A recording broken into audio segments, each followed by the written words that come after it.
Welcome, Pewter Report readers, listeners, and viewers to another edition of the Pewter Report podcast, Energized by Celsius. I'm John Ledyard, along with JC Allen and Josh Capo from PewterReport.com, and we are thrilled to be bringing you more Bucs Battle Plans for the 2022 offseason discussions, including some surprise quarterback options that you might not have considered for the Tampa Bay Buccaneers. Yes, you see that graphic correctly up there on the screen, including one Ryan Fitzpatrick, who could potentially, in my battle plan at least, be headed back to Tampa Bay, the gunslinger, to play with the gunslinger head coach in Bruce Arians. Could it be a perfect fit? JC has another gunslinger out there that he'd like you to consider for Tampa Bay and his Bucs battle plan.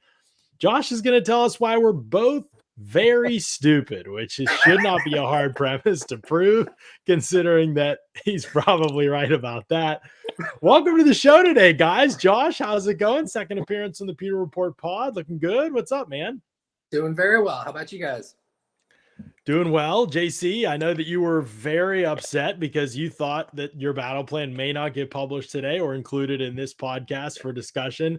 I just would like your honest reaction to the fact that it now has been included. Just what kind of feelings and emotions are you experiencing in this moment? First of all, I'd like to thank God and all the fans.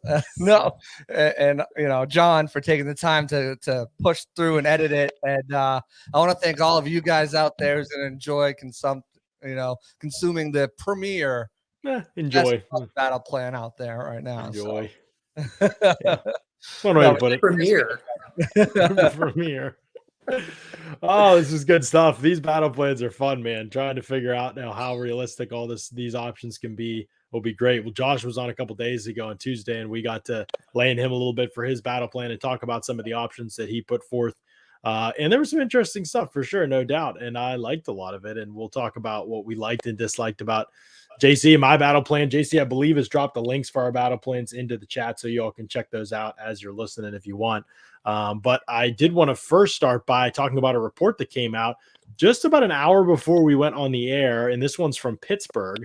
And Andrew Filipponi, who I have been on the radio with many a time from Pittsburgh and was just on recently with talking about Ryan Jensen, actually, works for 93.7 The Fan in Pittsburgh, also works for CBS Sports Radio. He said that he believes that the Steelers are going to have strong interest in pursuing Carlton Davis and potentially Jordan Whitehead as well in free agency. Some of you remember back to last season, during the season when we had during the bye week, when we had our podcast about potential free agents that were coming up for the Bucs and what we thought would be the outcome, would they re-sign or not. And I mentioned that Jordan Whitehead was likely to get strong consideration from the Steelers.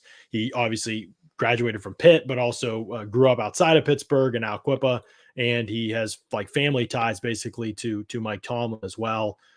James Conner obviously was there in Pittsburgh for a while. He and Jordan Whitehead are best friends. So, he's heard a lot about the organization, knows a lot about it, and obviously has a familiar relationship with Mike Tomlin. So that one, no surprise to me. I mean, neither were any surprise to me, guys. I mean, the Steelers obviously need to upgrade the secondary. They need to get younger there. They have tons of cap space.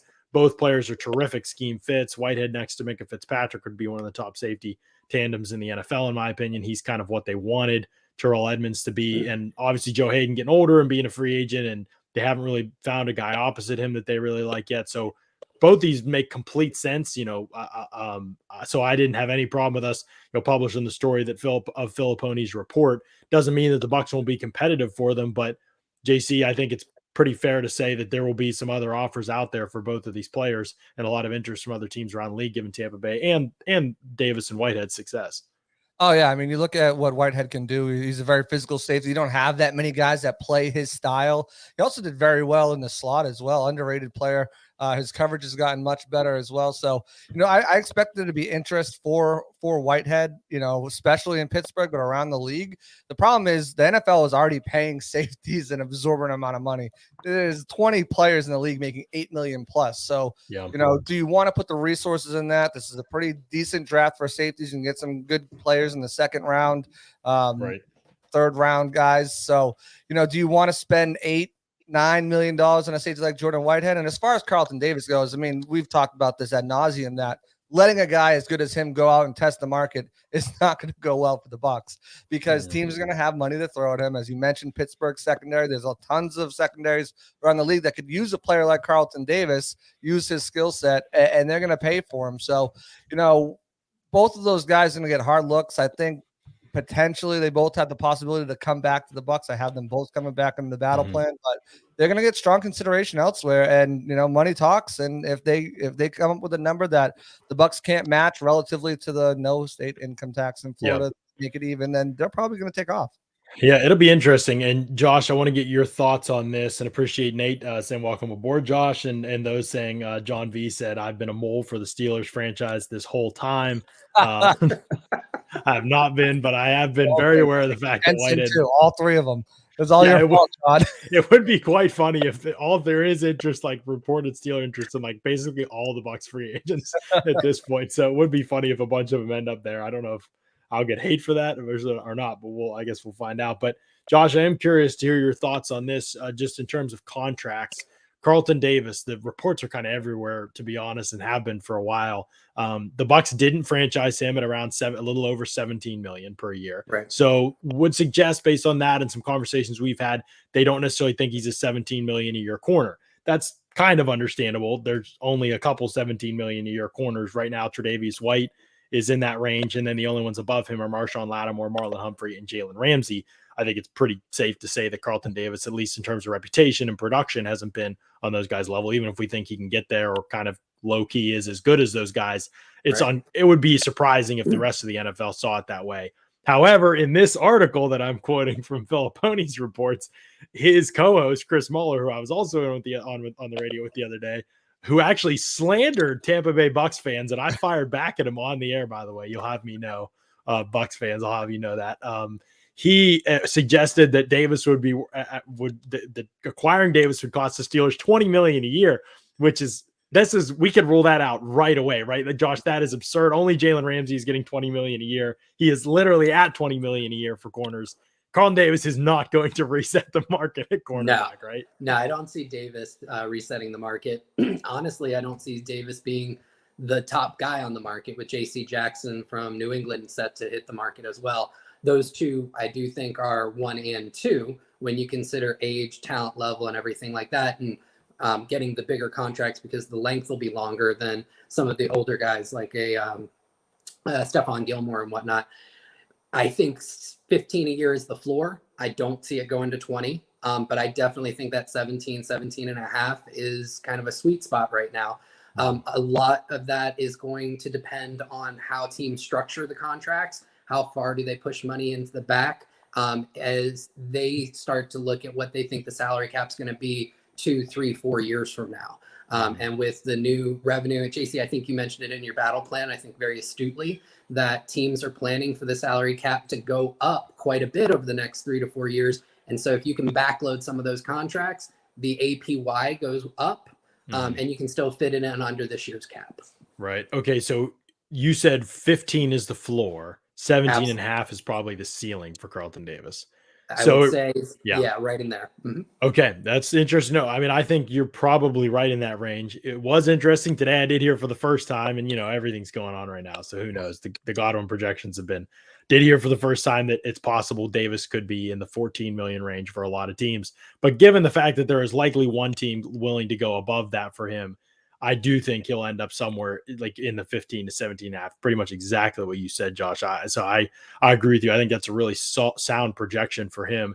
And if it's on the lower end of that, the Bucs probably competitive. If it's on the higher end of that, Bucs probably not. To the Bucs' advantage, which JC has noted before in his articles, and we've noted in a couple articles, no state income tax plays a role in all of this. However, there is no state income tax in several other cities that have NFL teams as well, so that needs to be considered. And Pittsburgh has state income tax, but it is on the lower end. I think it's like 3% or something compared to what California's is or something. California's taking your whole paycheck type of stuff. So yeah.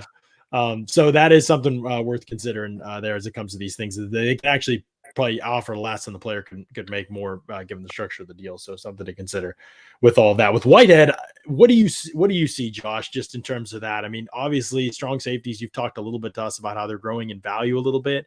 he does have some versatility. He's gotten better every single year. But he's protected somewhat by I don't want to say protected.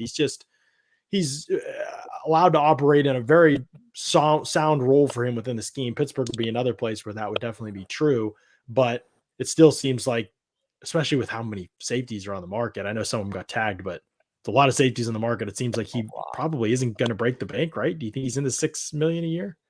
Yeah, I would say 6 to 7, maybe 7.5, depending on his suitors. I don't see him going, 8 to 10. That's typically reserved for guys who can play single high, two high quite a bit, whereas Whitehead is at his best when he's playing more in the box as a run support safety. Now, with that said, I think I saw something not too long ago that said when he's in the slot, he's one of the better graded slot safeties in coverage. Yeah, that's really totally terrible statistic. Yeah, I mean, I know that I'm not saying it's not valid. I just want to provide context for it. Like, it just doesn't really mean like he could get not thrown at. He's not in the slot that much, so like you're talking about a small sample size as it is, and then you're also talking about a small sample size of plays that are actually covered, that are actually when he's in the slot, how often is it actually a pass, and then what's his responsibility on the play, and how routine is if he's just dropping an underneath zone, which he usually is, you're not going to get like many big negative grades for those types of plays. So anyway, just providing context, but go ahead. Yeah, no, absolutely. And I'm sure teams will consider that. I think his representation is most likely going to play that up and say, given more opportunities, he can show you that he can do that more consistently. And so, but ultimately, from a value standpoint, 7.5 is kind of where I think he's going to end up in terms of his annual average. Right. Okay. All right. I think that could be a little bit on the higher end of his projections, but I think it could definitely be possible. I don't think it's a stretch to say at all that we are potentially talking about the best run defending safety in the NFL. I mean, he is up there for sure. There's a short list. I don't know if there's a decisive winner right now, but he's near the top of that. Von Bell, a couple years ago, I think he got $6 million per year. Was it 2 years ago, maybe, from Cincinnati? Yeah. So it makes sense that Whitehead, fairly similar player in some ways, could be seen as maybe a little bit higher than that as the market and the cap goes up. I told you, and this was before when we were ranking priority free agents, I had Whitehead as my number 3 behind guys like, this was before Marpet retired and everything. Oh yeah. Before all the other line. Yeah. Okay. So you had him behind Davis and Godwin. Yeah. Oh yeah. Right. Okay. I'd still disagree with that, but when you factor in a lot of other things, it's like age what Jensen's going to cost, exactly. Obviously. But I still think interior offensive line, I might put Kappa in there with Marpet retiring, but like you said, at that point in time, I'm trying to think. I mean, I could see that making sense. And I think Whitehead is a good player. It's just like, you don't want to go too high for a price tag for a player like that when you also know that a payday for Winfield is going to be coming. It might not. I mean, you could tag Winfield at some point. He's got 2 more years, and you could tag him, and it still would be hefty, though, the way the tag's going up. But so is the cap. And I don't know. I don't think if his price tag is low, I don't get what the downside is for the Bucs if he's good in the locker room, good off the field. What's the downside for the Bucs, right, JC? I don't think there is one. And it changes a little bit too with Tom Brady retiring, because you have to rely on your defense a little bit more with a young quarterback, whether it be Trask, whether it be Gabbert, whether it be Fitzmagic or the guy I had them trading for. You're going to need to rely on that defense a little more. So that's where I think he becomes a little bit more important. And like, who knows? He might not get many offers out there. He might be able to. I think 5.5 is probably his floor. I think he probably gets more than that, but his ceiling's right around 7.5, 8 million. I don't see many teams playing that because, as I mentioned, there's 20 safeties in the league making $8 million or more right now. And that number is going to go up too with Tyrann Mathieu hitting the market, with Marcus May back in the market. Depending on what he gets, you've got a lot of different players coming out and hitting the market, and they're going to get paid, and they're going to, safety. A lot of teams don't have the cap space or the wherewithal to spend $8-9 million on a guy like Jordan Whitehead. So, I think he's super important to what the Bucs do. I think he likes being here.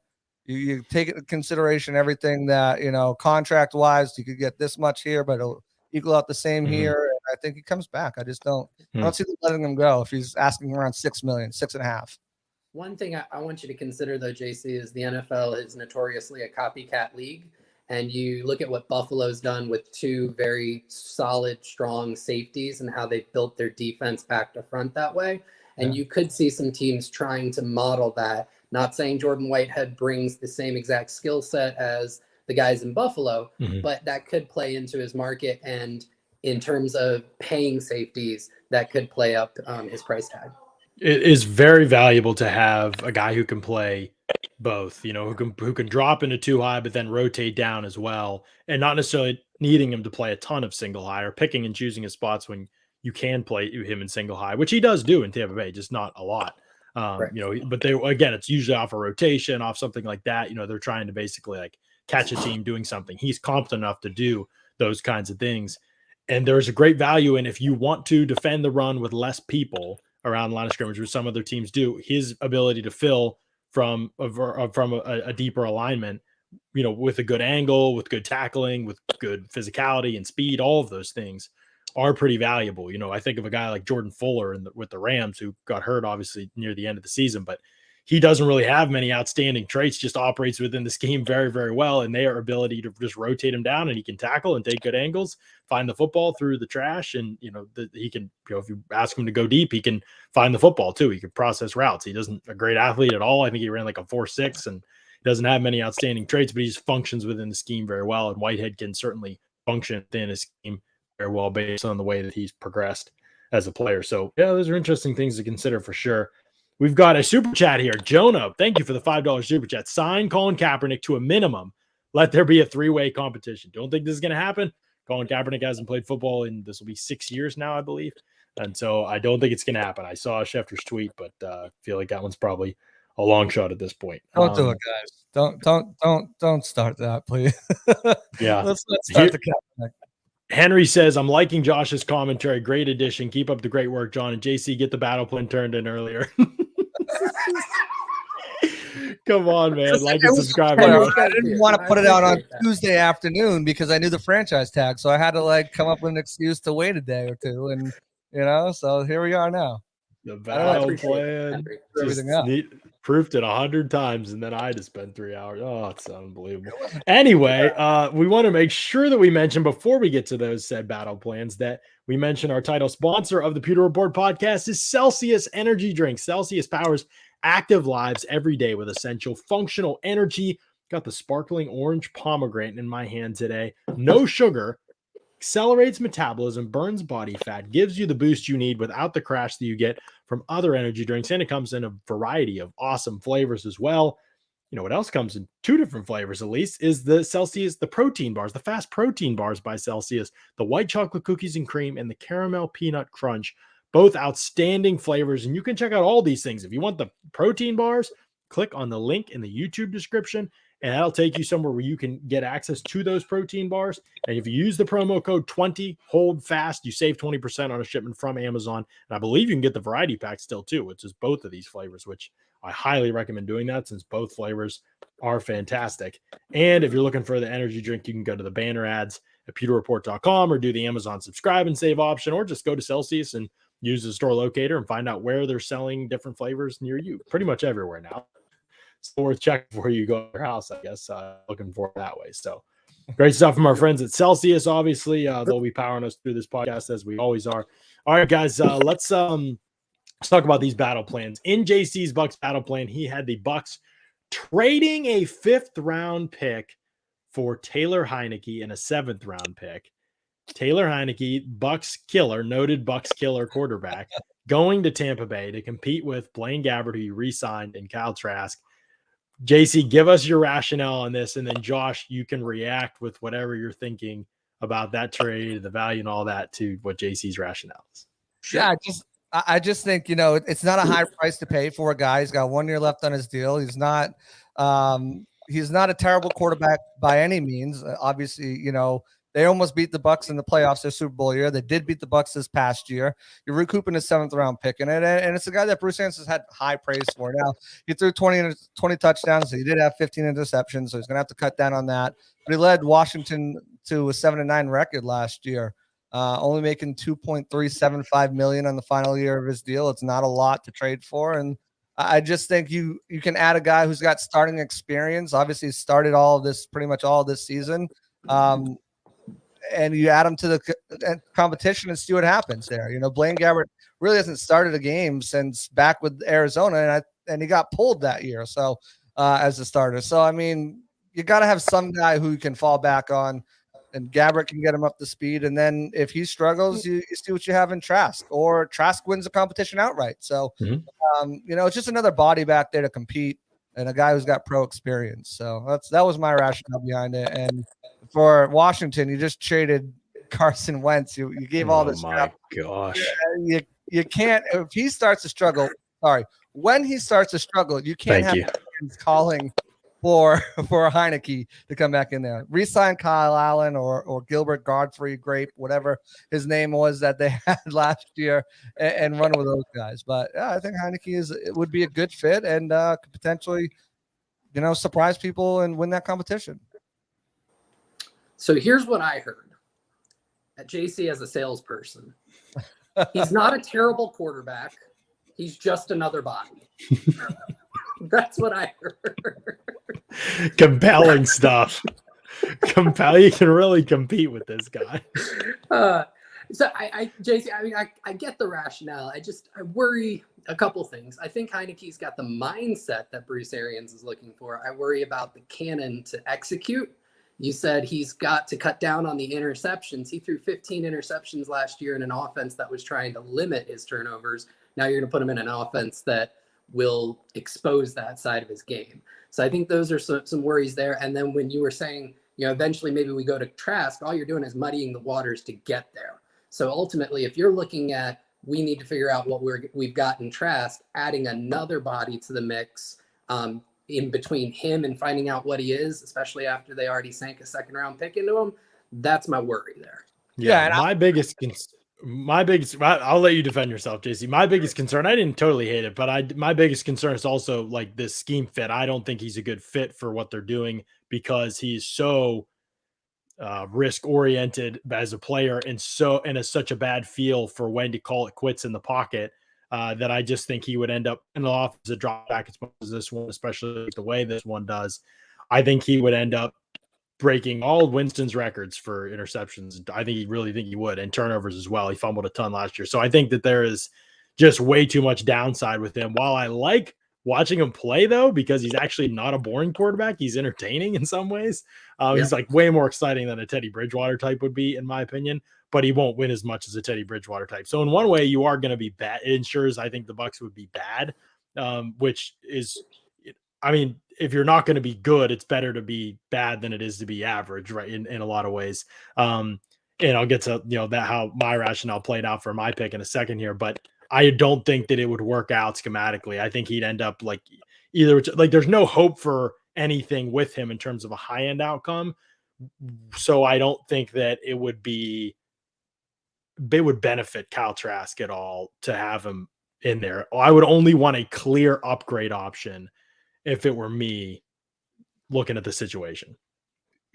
For me, it just comes down to the fact that you'd be playing on a much better team with much better coaching, not taking anything away from Ron Rivera, but you've got, some of the best quarterback coaches and teachers of all time in this team. You got great weapons on the outside with Godwin and inside with Evan. Vice versa with Evans. And then I think you got a much better defense you can play with. It's going to put you in better situations. So, I'm not saying, the Bucs want to compete, right? They put out this video last night about how they want to compete and they're going for the NFC South. Where you don't know what you have in Trask. And I think he could be a really good player. I can see them 5th round comes along, phone call comes in and say, hey, yeah, especially with Bruce, how he's been so offered so much praise for him in the past. I think that it's something they could do. So, I don't think it's going to happen, but I just wanted to throw a little bit of a wrench in there this offseason and see what could happen. So it's interesting because Bruce was effusive in his praise of him, and he did kill the Bucs both times he's played him. He's played 2 of his best career games. So it is interesting based on that. That's why I don't totally dismiss it. But I don't think it would be a good idea at all, really. Although if you're only giving up a 5th, I don't know what it's his cap hit. Do you know? 2.375. Okay, yeah. So nothing really to be concerned with there. Okay. So here's my rationale for Ryan Fitzpatrick, because I had him in my battle plan, and some people would probably listen to what I just said and they're like, well, what the heck? You had Ryan Fitzpatrick.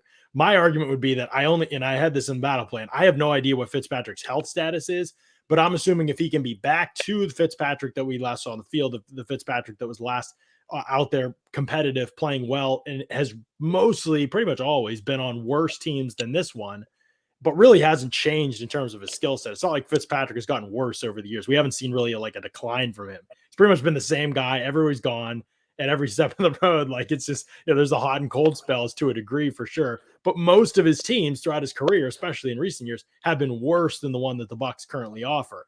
So if he could step into an offense like this one that's produced at this rate and be the way that he has pretty much been throughout his career, to me, he would represent a clear upgrade over the current options on the roster. This would be more of a we can win now type of move if that's the Fitzpatrick you're getting. It's kind of a low risk. We'll try it out and see if that is. If it isn't, then Trask or Gabbert should be able to beat him out, and there's no harm, no foul. But if he is clearly better than those other options for cheap, you've kind of allowed yourself to cut the corner a little bit in some ways. You've been able to bring back the players you needed to because of cap space, but you've also left the door open for, okay, if Fitzpatrick's Fitzpatrick, like, they're probably going to win that division and they could win a playoff game. And the NFC is pretty bad. Like, there's really not a whole lot out there. The Cowboys are trying to sell half their roster. They're going to cut Amari Cooper and DeMarcus Lawrence, and they're trying to trade La'el Collins. Like, I have no clue what they're doing. Like, they've got a terrible offseason, and it looks like it could get worse. All that money. Afford Zeke. Right. And yet Zeke's going to stay around, right, as the second best running back on their roster. And then if you look, you have the Packers, sure, for no question, and the Rams, no question. Outside of that, I see question marks pretty much everywhere. I mean, if an injury happens to somebody like it has to Rodgers in the past, you were looking at a situation where you could be a competitor, but not with, in my opinion, JC at least, not with a Taylor Heinicke, not with a Blaine Gabbert, probably not with a Kyle Trask, but with Ryan Fitzpatrick at a normal Ryan Fitzpatrick level, which is the last time we saw him out there on the field. I think that would be an option that's available to you. Are you going to win the Super Bowl? No, but like, you could win a playoff game, and like that's where you're, to my opinion, past the point of like tanking if that happened. Now, you need a lot of other things to go your way in free agency. You need a lot of other elements of my battle plan to go well too. You can't just have that. I'm not saying the roster plug Fitzpatrick in there right now and they're good enough.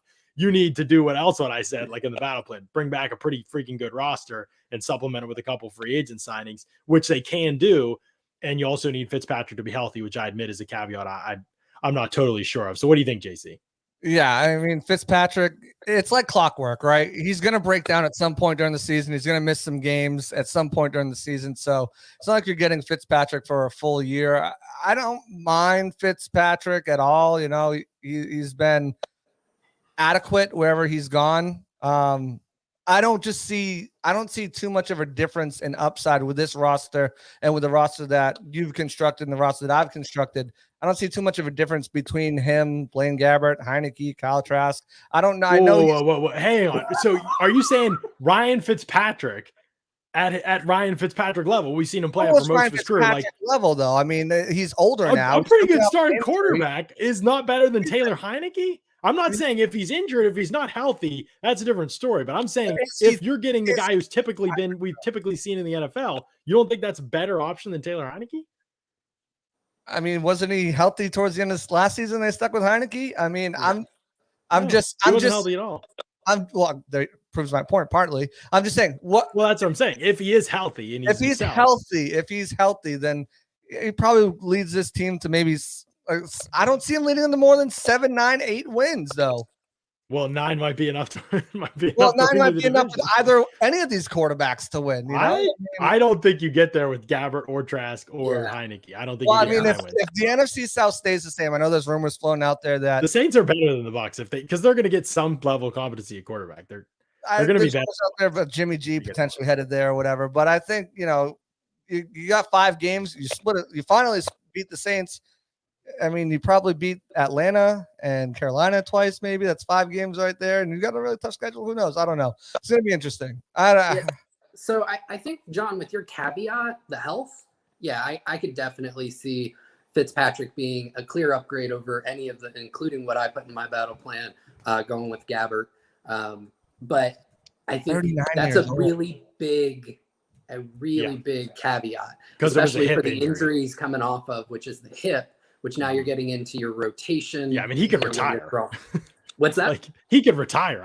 The only thing that made me put him in is that he hasn't retired yet. Right. And it doesn't make much sense to me that he wouldn't if he wasn't going to play again. Or that he would have. But so yeah, he could retire. From a performance standpoint, he's had quite, almost like a career renaissance over the last 4 or 5 years where he's been basically like a league average quarterback, like right around, 13 to 15, depending on where you're looking at in terms of the rating. So from a skill perspective, absolutely. He's a tremendous upgrade over anybody else that we've really talked about.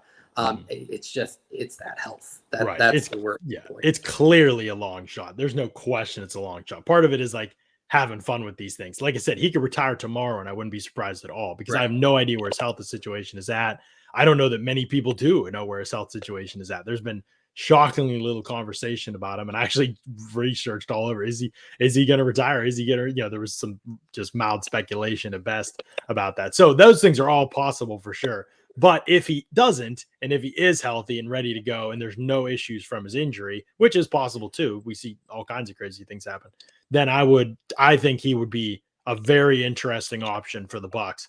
So from everything I could see from my vantage point, I decided to go for it for cheap. But again, if he isn't any of those things and he wants to keep playing and he isn't any of those things, he's not somebody who you have to bring into the locker room and you're worried about him being like a total distraction for everybody else. If he can't get back to what he was before, then he's just going to be a good mentor for those guys. Gabbert can focus on trying to start for the first time in forever, which is going to be a big difference for him. And Kyle Trask can focus on what he needs to focus on. And you've got another quality guy in the locker room who knows, kind of like a Josh McCown late in his career, that his time is probably up as a player at that point. If he can see it in himself physically, he's not going to necessarily take that personally. And they loved him in Tampa Bay last time. So I think it'll be a good locker room scene too, even if it doesn't work out physically for him. So his last physically season that he put out was in 2019, where he had 3,500 passing yards, 19 touchdowns, and 13 interceptions.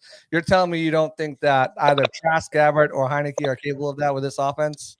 No, I don't think they will play better. Are you looking at touchdown to interception ratio on this show, on the Pewter Report podcast, and presenting that as valid information? I'm going to mute you.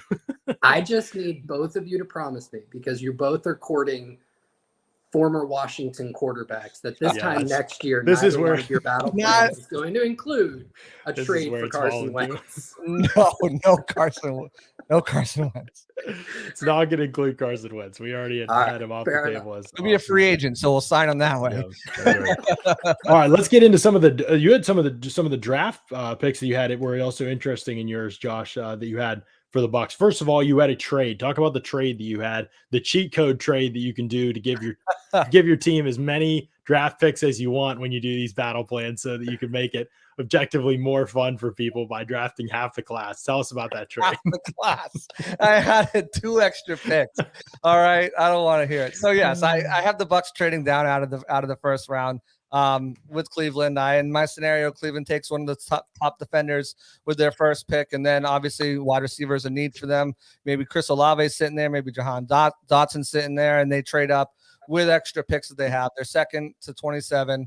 They have an extra 3rd round compensatory pick, and they have an extra 4th round pick through trade. So they trade their second 44, their comp 98, and their 4th rounder 117 to move up into that 27 spot, get a 5th-year option on a wide receiver, and fill that need that they have. In every trade scenario that I ran this through, the Bucs lost this trade. The Browns came out on top on every single one. Now, Josh is about to tell you the analytics of the department in the Browns, so they don't often do trades like that, yada, yada, yada. My original trade had Denver, who does trade often, but Denver obviously traded that pick. So I was scrambling. All right, I got to fill this in now. I'm not going to change my entire draft. So it became Cleveland. And I think even though they're not a team that normally trades up, this is a team that last year was Super Bowl talk, and they watched the Cincinnati Bengals go to the Super Bowl. I think this is a team that you're in your final year with Baker Mayfield. He's going to have a whole offseason to get healthy. They've got some solid pieces on defense, solid pieces on offense still. And I think they're going to have to try to make a run for the Super Bowl in this last final season. And, if they can get another defensive player and then a wide receiver, I think that puts them in a position to do so. So that was the trade that I had. Now go ahead and rip it apart. Josh, what do you think, given what you know about the Browns? Yeah, I mean, JC kind of hedged it for me in terms of, I think the trade partner isn't likely. just from how they operate. Cleveland is more analytics based, and they would see trading up as losing value. Now, that's not to say that there wouldn't be another team in that area that would give a similar package. And I think overall the package can be done in the NFL and has been done. So I'm not going to rip you for that. I do want to ask, though, who you have with the Bucs taking their, in terms of that defensive lineman, Logan Hall. I would love to hear kind of your thought process on why you went with him. Yeah, Logan Hall, speed. He's got speed.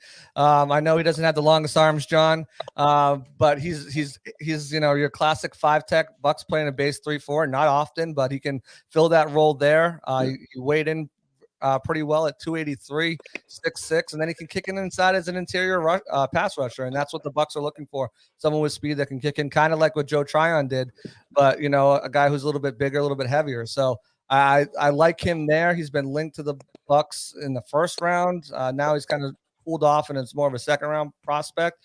But I think if they could get him there, it's good value. It adds a need on that defensive line.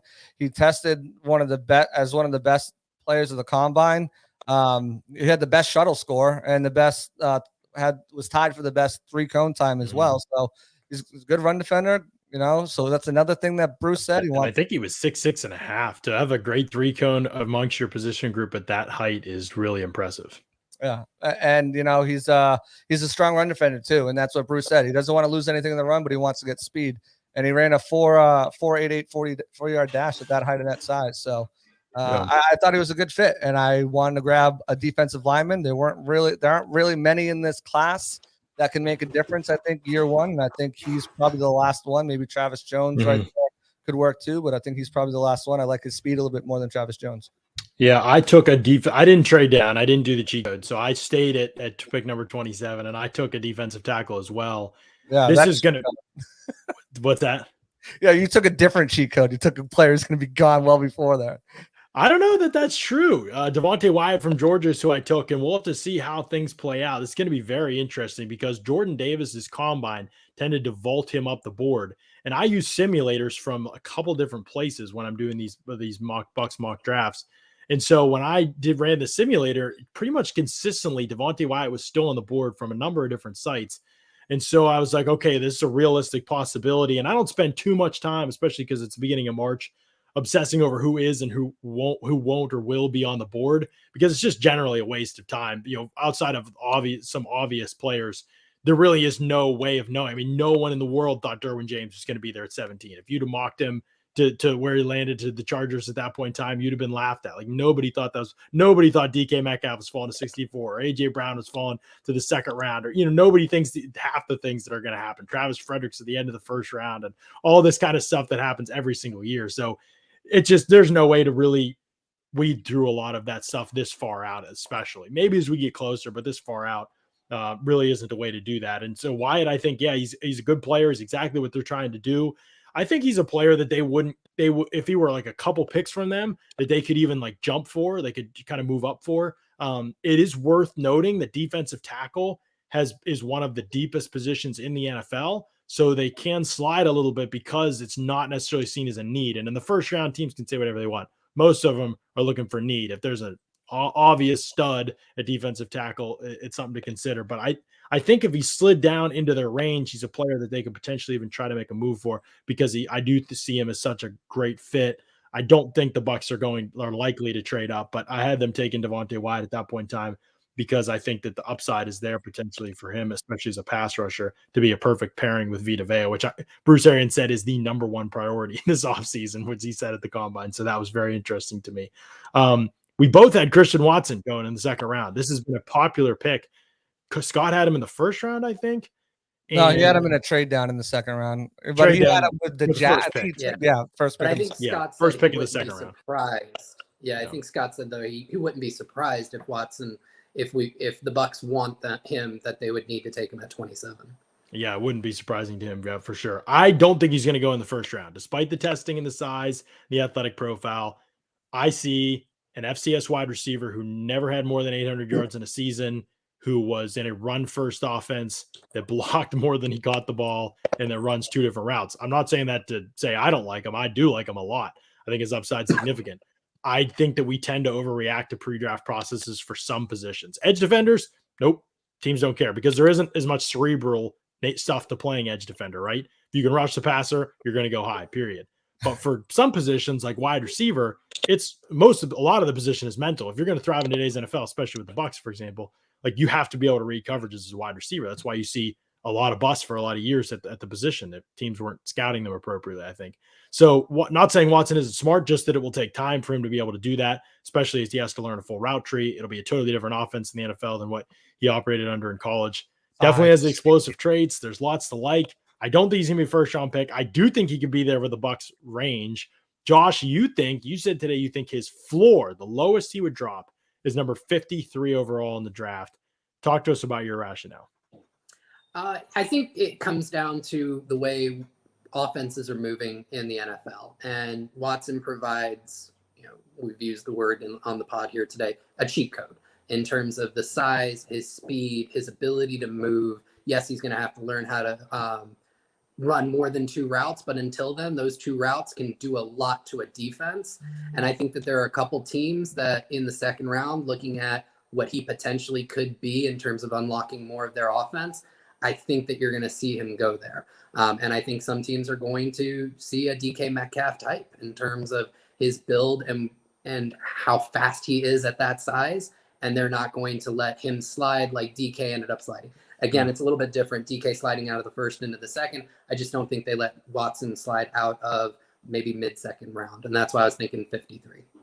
Yeah, so on the opposite side of that, I mean, and you had him at 60 in your mock too, I believe. So all 3 of us had him in the second round pick at 60. But on the other side of the DK Metcalf is the Denzel Mims comparison.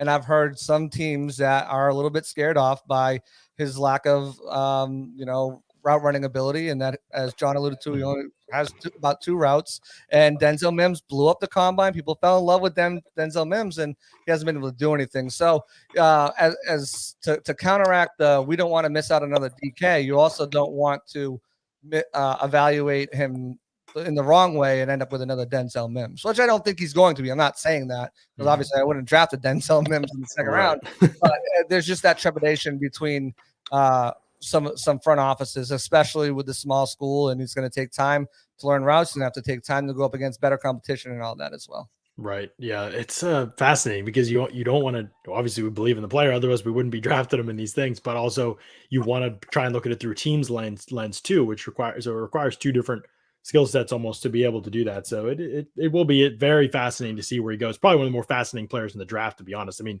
nobody was even talking about him going into the Senior Bowl. Like literally 5 weeks ago, nobody was talking about it. It's just crazy. And now he's like one of the best athletes ever at the combine, especially amongst the wide receiver position.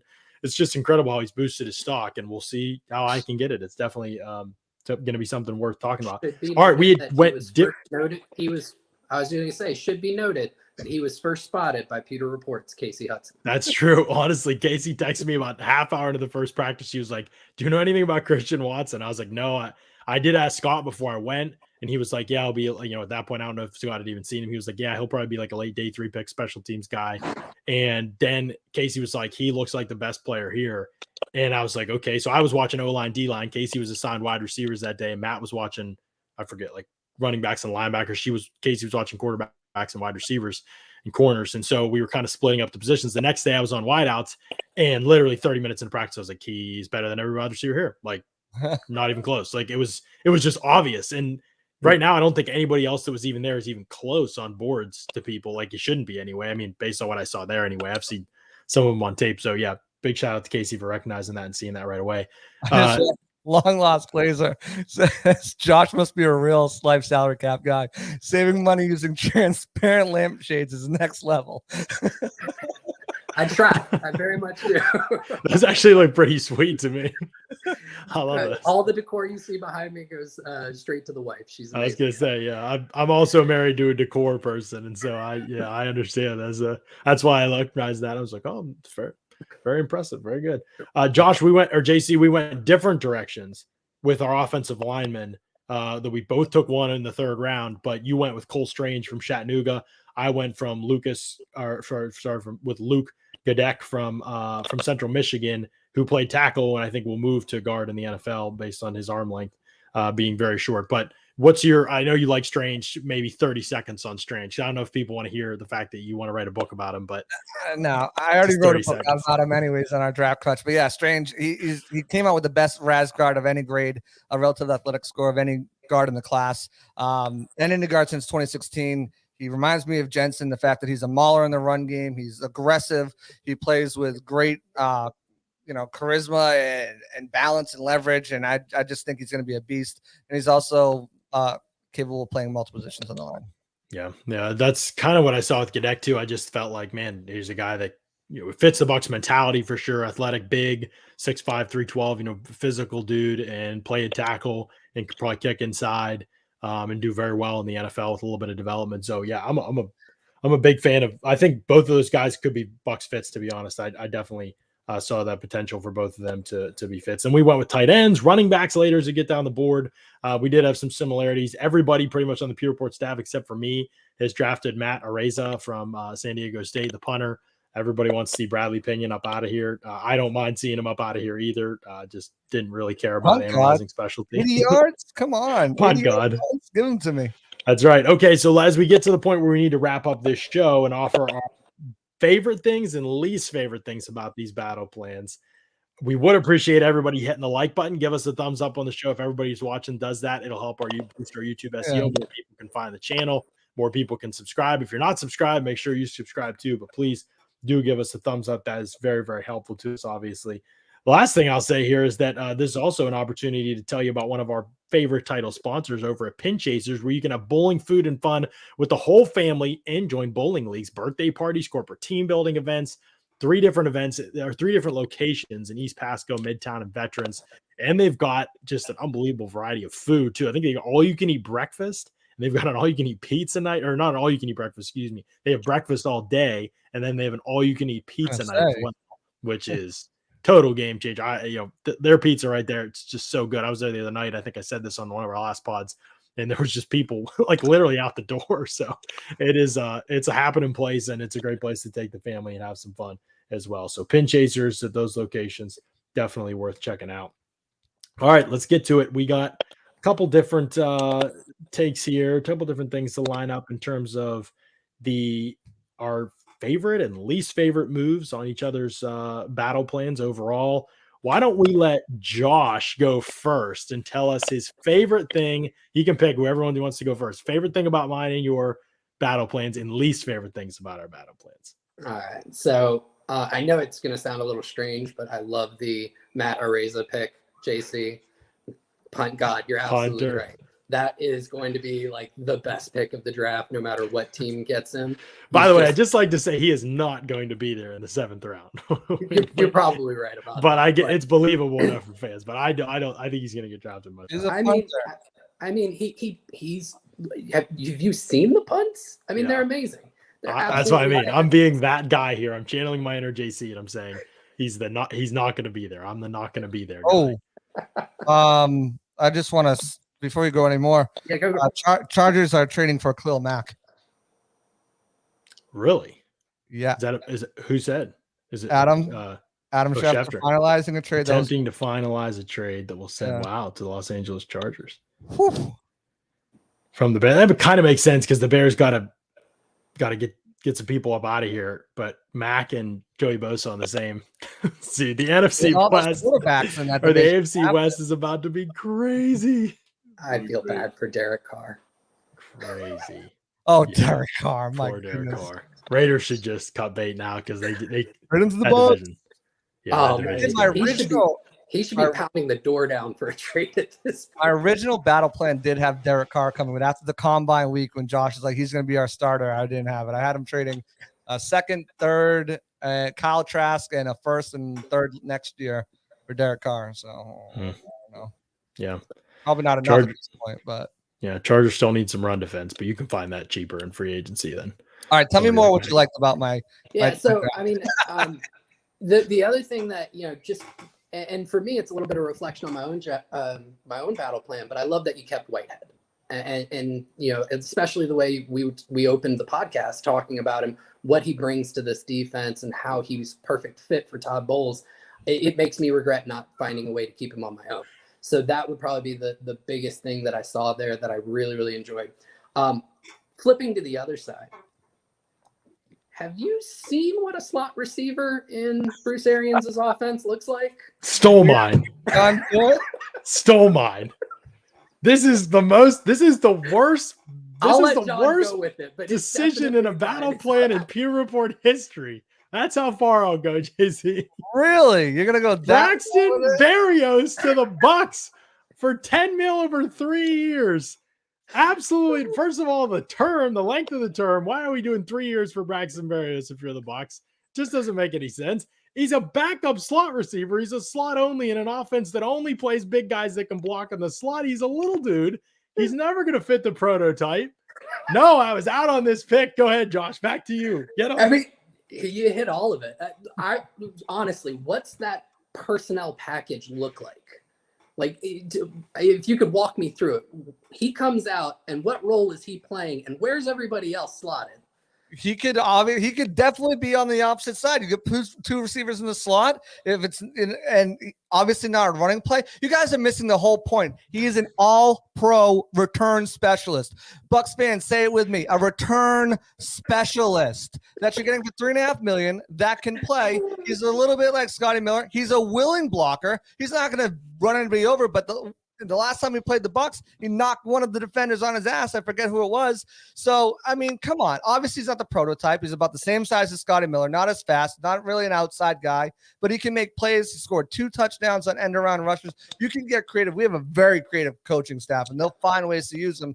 And he'll probably return a touchdown or a punt or 2 for you this year. Brad's projecting him at almost $7 million per year. Brad knows what he's talking about, but with Braxton Berrios making only $3 million over the course of his year and never really doing much as a receiver, now he's going to jump up to $9 million. No one's paying $9 million a year. Where are you getting $9 million? His projection is 6.67. No one's paying $6.5 million for Braxton Berrios. I will be shocked if someone pays. Even if they do, your projection is like a fraction of that. Yeah, because guys, for a team that doesn't fit, suffered season-ending injury last year, hasn't really had strong production throughout his career. If the Bucs sign Braxton Berrios, if the Bucs even bring Braxton Berrios in for a visit, I will eat a piece of paper or something on this podcast. Something non-edible that isn't disgusting. Wow. Listen, I brought him in for the return specialist role primarily, but if something happens with Godwin, you've got a capable guy that can play in the slot. He's not going to do everything that Godwin can do, but no one could, and we saw that last year with 8 different guys trying to fill that role. So, at least he gives you some sort of level of backup. You can use him creatively on offense, and you have an all-pro 2021 all-pro return specialist that can actually handle punts, won't fall and slip, and won't. This is a Devin Hester here, buddy. He had one good year, like in a year where nobody's returning kicks. All pro. Nobody even returns kicks anymore. Go ahead, Josh. What do you like and hate about my battle plan? So I think the thing that I like the most that will probably make Scott pull his hair out is I love your 4th round running back. So Dameon Pierce, he was featured in my battle plan as well. I think Dameon Pierce checks all the boxes for what the Bucs are looking for. I personally really enjoy watching him run, block, catch, the whole 9 yards. So he runs with a physicality, and he's got just a really elite first step. Like, he gets going fast. Now, he may not hit a top speed and have the long speed, but he can get through a hole, and he can get through a guy trying to tackle him pretty darn quick. And so I really love that one. In terms of what I did not like. Wow, sorry. Before you get to that, you seen that? They're sending a 2nd and a 6th. Oh no, I was talking about Ali Marpet has been officially put on the reserve retired list, and it opens about $5.625 million in cap room for the Bucs per Generalian. Is that what you'd expect would to have been the next move? Actually, that's a little surprising that they put him on the list already, and that they didn't June 2nd him. So it doesn't clear as much cap space as they potentially could have. But it does clear, I think JC just said, a little over $5 million. 5.6 million, yeah. What would it have been if they'd have waited, and why wouldn't they have waited? Any ideas? I think it would have been over 8. I'm not exactly sure why they wouldn't have. It really is a little perplexing to me at this moment. Right. We got to maybe look at it. That the NFL required him to send in something saying he was retired. So do you have time? I'm not sure about how that works with reserve retired list, but once you submit your retirement, are teams required to make that move immediately, or do they have time to do so? How does I think it's up to the team to actually move them. So, Okay. so that, like I said, it's a little bit surprising. So it's definitely something I'm going to look into. So, I wonder, think maybe the actually 10 team million hasn't moved. Huh. What's that? Maybe is there another step like the Bucs have to take? No, I mean, Jenna said it clears the cap space now, but that would, yeah, I'm not sure why they wouldn't. It says the Bucs officially put former guard Ali Marpet on the list. She's reporting that the team has made the roster move. So Wow. what this will do is it makes sure there's no dead cap hit next year. So whereas if they would have waited till June 2nd, they would have prorated some of the dead cap hit into 2023, and now they won't have to worry about that. They're going to take the entire hit this year. Okay, so maybe that's why they did it? It's possible, yeah. I guess, what, 5.6 mil and 8 mil, 2.4 mil difference. Yeah. Right? Maybe it wasn't worth it to them. It's possible. Although, second thought, I think it was 10 million if they waited till June 2nd. But yeah, they are making sure that they have no dead cap hit for Marpet next year. And it does seem to indicate that they aren't that concerned about their ability to clear enough space to make the moves they want to make. Now, whether those moves are what we want them to make, remains to be seen. That definitely remains to be seen.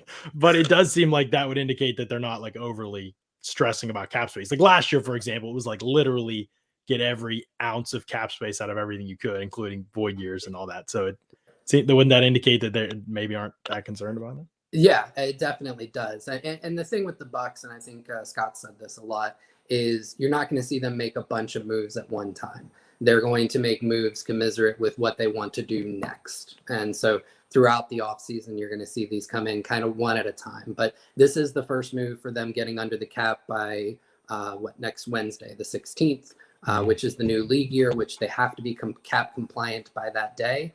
And with the Godwin tag, I want to say they were over 16 million over the cap. So this gets them from the 16 range down to 11. So there's still going to be another move or two to get them cap compliant before they even start talking to anybody else. Yeah, they got about 7.9 million now or 7.8 million now in cap room. So could it have been because they just need it right now?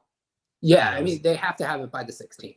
So, right. and JC, so is that maybe why they moved him now? Yeah. JC, the number you're quoting there doesn't include the Godwin no, absolutely not. tag. And I should clarify from when I was on the other day, I did look into it, and they, regardless of Godwin signing the tag or not, they have to account for that on the first league day. Right. Compliant. Yep. Okay. So Godwin's extension basically has got to happen before Monday. Otherwise the Bucs are screwed. Is that what we're saying? Either that has to happen, or they're going to have to do some restructures and some extensions to clear that move out, or that room out. Right. And something will happen along those lines, but they need to get Godwin done too. I mean, that's considerable help, even if they do the restructures, right? Absolutely. So to give some context, that Mike Williams deal that was for 20 million a year, it's only 14 million this year. Mm-hmm. So you can see the AAV for the entire life is a high number, but that first year always comes in pretty low. Right. Okay. Interesting. Okay. Back to what did you hate about my battle plan? So Sony Michel. Wow, that's in both of ours, right? Yeah. So JC catching another stray, by the way. Go ahead. Yeah, with Sony, he's just not a very exciting back, and I just don't see him providing a ton of upside. So I'm sure you're going to talk to me about pass protection and how he does all the little things really well. I just don't see him as great in terms of providing any type of spark for the offense. He's a little predictable. You know, when you have him on the field, you're probably not going to pass him out to it. He's going to be in there for pass protection or for running downhill, and that's part of what you got. Yeah, I mean, he's definitely not great. Like, he's not like an elite player, but you are paying, $4 million for him as opposed to breaking the bank for, what is it, 2 years? I forget what I had in there for him, as opposed to breaking the bank for other running backs. And you're drafting a back. So you're using his complementary skill set, which is where he's been at his best in his career. He is a capable rusher. He's a very good pass protector, one of the best in the league. And he won't give you much as a receiver at all, but I have other options that can do those things for him in those situations, 2-minute and late in the game and things like that, type of spots before the half. So it's just about getting a group of people for an affordable rate whose skill sets complement each other. And that's what I was trying to build in the running back room, because the Bucs aren't going to have a feature back this year. It would just be shocking unless a rookie came in and just seized control of workload, surprisingly, which has happened before with rookies, later in the draft. But again, it would be unlikely to see that happen, I think. So that's where my mindset was kind of at with that whole thing. But no, it's fair. I mean, he's not a great player for sure. Like, it's not like he's like an unbelievable talent or anything like that. He's just going to be a guy that slots in a year where they've got to cut some money at running back. They just kind of got to make do with available options. So that's good stuff. JC, we've already kind of talked about each other's, I guess, a good bit. We got to wrap up the show. So unless you have anything new to rip on with my battle plan. I don't have anything new to rip on yours. We had a lot of overlapping. Sony Michel, Max Williams, who I think come in and be a really capable player at the tight end position, good blocker. I struggle to call him a reliable pass catcher because I don't know if that's a great word for him. Hasn't had over 250 yards in any season, but I like the moves you made. There's nothing really that stood out to me as like, really, you're gonna do that? I mean, I'm not so high on Byron Pringle as you and Scott are, to be honest. I think 4 years. I wouldn't say I'm that high on him. There are not a lot of options that are solid that could be had for an affordable rate, which is what the Bucs are going to spend at number 3 wide receiver if they re-sign Chris Godwin. It's going to be a draft picks and cheap guys at number 3. Yeah, I was surprised by that one too, John, and not that you went with the Juju pick, because I know you've been very high on him in this offense. I just think Juju is not going to go to Tampa Bay. He's 1 year. He's going to be on a 1 year deal. He wants a quarterback that's going to ball, and I think the Chiefs and other teams will be interested in him. He's not going to want to risk his free agent status with another lame duck potential to have a lame duck quarterback like he has the last couple of years with Ben. So that's my rationale there. I love Juju, and I'd love him to be in Pittsburgh or to be in Tampa Bay. I think it would be a great fit, but I just don't see him being interested in it. The thing is, I think Bozeman might go for a little bit more. Now that Florida State income tax might down a little bit. He might. There is spiking interest in him. Yeah. I don't know what that means, but yeah, I don't remember what I had him for, but that market seems to be $8 million a year. Yeah, I mean, 3 at 24. 8's pretty good. I mean, yeah, I don't know. We'll see. If 8 to 9. The income tax thing plays into consideration. If he's offering $9, offer 8, it could potentially happen. Yeah. Anything else you like about mine? Before we start? I liked what did I text you I liked earlier? I just closed out your thing. I liked Karras and Evans. Yeah, Ted Karras. Yeah, I think that could be a possibility. Center, guard, flexibility, leadership. Good solid player. When you get him for a way more affordable rate, he could potentially play 2 positions depending on what happens with Hainsey and what happens with Stinney. Good leader guy. So I like that move. Yeah, that's a good one. Wasn't all bad. See, it wasn't all bad. Most of it was good. I just Braxton Berrios. I was thinking you're going to rip on me for bringing Sheldon Richardson in here. I thought that was the one. It's cheap, and he's played with Bulls before. I mean, I wouldn't do it. I think he's cooked, but it's cheap, and he's played with Bulls before. I mean, it wouldn't totally stun me. But yeah, I mean, I just wouldn't spend much money on older guys at non-key positions or non-key roles, but for 1 year, yeah, for cheap, whatever. Yeah. All right. Good stuff. This is it for today's show. Then we're going to be back. I think Monday, we talk about free agency and talk about some of the things that are going down in free agency. That will open Monday, basically. It won't officially, but the tampering period gets lifted, right? Is that at noon? Am I remembering that right? I believe so. It starts at noon right? on Monday. Yeah, because then 4 p.m. is on Wednesday at 4 p.m. Yeah, Wednesday. That's when they can officially sign. But noon will be when free agency opens, and you'll start hearing a lot of things that happen on Monday. So we'll have you covered every step of the way over at Pewter Report. We've already got articles going up, and we'll have them continue to go up throughout the weekend. And then obviously into Monday as well, a lot of the moves start happening that are going to happen. So it's going to be a wild ride for sure. And we appreciate you all sticking with us. Make sure you like the show and subscribe as well. Go ahead, JC. One more thing. Scott did confirm the report from Jenna that they have placed him on the retired reserve list. Okay. So just want to make sure that we got that is confirmed. Yep. Okay. Sounds good. Thanks everybody for listening. We'll see you again next week on another edition of the Pewter Report podcast. Out.